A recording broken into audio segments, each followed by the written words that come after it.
All right, so how about some lockout updates? A lot of folks asking me what's going on, and it hasn't really been much going on. But over the last week or so, I've been doing some homework and research and seeing some stuff recently and reading some articles as well as to where they stand.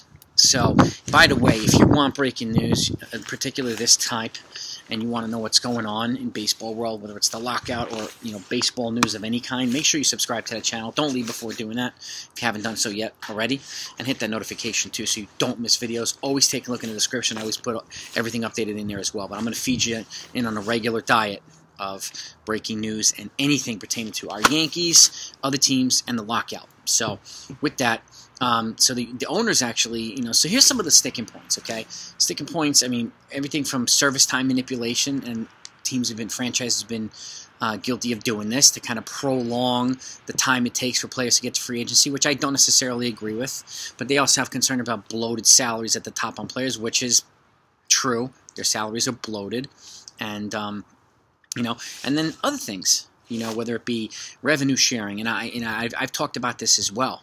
And why teams at the top like the Yankees and the Dodgers and some other teams have to give a significant portion of their revenue sharing to small market teams, and the small market teams are not even required to use the money to invest in players and to make the team better. That's not fair. I don't agree with that at all. So there are a lot of things on both sides, but obviously they're both they're stuck in their feet are dug in. And the players' union wants a little bit more. Obviously, they want to, get players to free agency sooner. I get it, because if you think about it this way too, like when you sign guys like Juan DeFranco, who they just extended for 12 years, but he's 20 years old, so he's gonna be free agent again at 32, but he will already have a 12-year contract done. So like, instead of players getting free agency at 28 or 29, and the 10-year deal there takes them 38, 39 years old. So it's a lot different when you can lock players up in a long-term contract, provided they're actually playing and justifying these contracts. But you're going to see more guys like this, like Vlad Guerrero Jr., Juan Soto. These guys are going to get locked up and extended early, and good for the teams for doing that. So, but we can't hear teams crying poverty either. And this is what's most revealing to me. They met in January, the owners and the union and the commissioner, and they talked about the stuff that they call non-core issues. And that was PED, that was domestic abuse, substance abuse, sexual abuse, all these types of things. Where a normal Joe Schmo like us, if we ever got popped for any of those, we'd be probably fired and probably be in jail. But the union is so strong, and the players have so much protection, where it's almost like a get-out-of-jail-free card. The only time I've seen players lose salary is when A-Rod got popped for steroids for a whole entire year, and he played without, for a whole year without salary. But look at Trevor Bauer, under investigation multiple times for like some crazy sexual depraved thing. He got paid his in full salary by the Dodgers, didn't play. And he might not play this year. They're going to pay his full salary. So this is what I'm talking about. These are some of the sticking points. And these, to me, are essential, important things to talk about. But at the end of the day, all their core stuff revolves around economics and money. So, and that's just the bottom line. And they're both going to be dug in their sides until they get more. And the players' union is of the opinion that the owners and teams have gotten the best of the last two CBAs. So they're trying to make up for it now.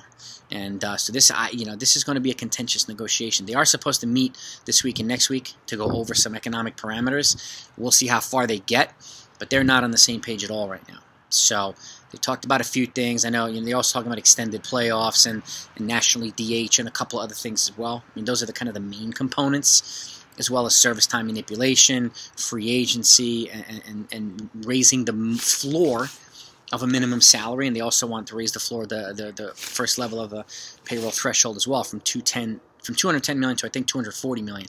My guess at the end of the day, they're going to wind up compromising at a midpoint, 225, 230, but we will see. We'll see what happens. But they're definitely being aggressive, and it's a shame because the owners and the commissioner are the ones that initiated this lockout, and they put a lot of the blame on the players. And the fact is, blame's going both ways here. You have rich and powerful people on both sides fighting for more, and I've said this repeatedly. And I've used the Yankees as an example because one of the concerns of the union is these skyrocketing revenues of teams. And I actually did a video on the Yankees where their revenues are going through the roof over the last 2 decades, but their payroll as a percentage of the revenues has gotten smaller. So they're not spending commensurate with the profits that they're bringing in.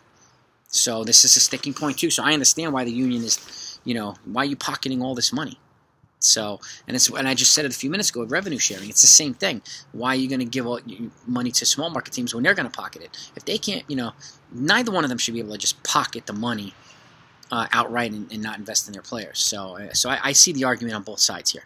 But at the end of the day, both sides are going to have to compromise. But this is where we stand right now. Okay, the big points are economics. They've talked about some of the other things, like I've said.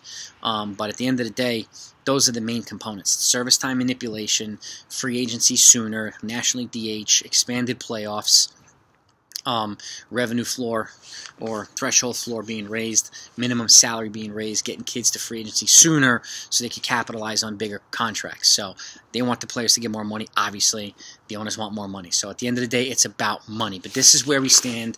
It's nothing new from before, but those are the updates. And there's a lot of articles coming out now, whether it be from Forbes or other publications too, that are going into more detail about it. But at the end of the day, it's the same thing. It's going to be about money.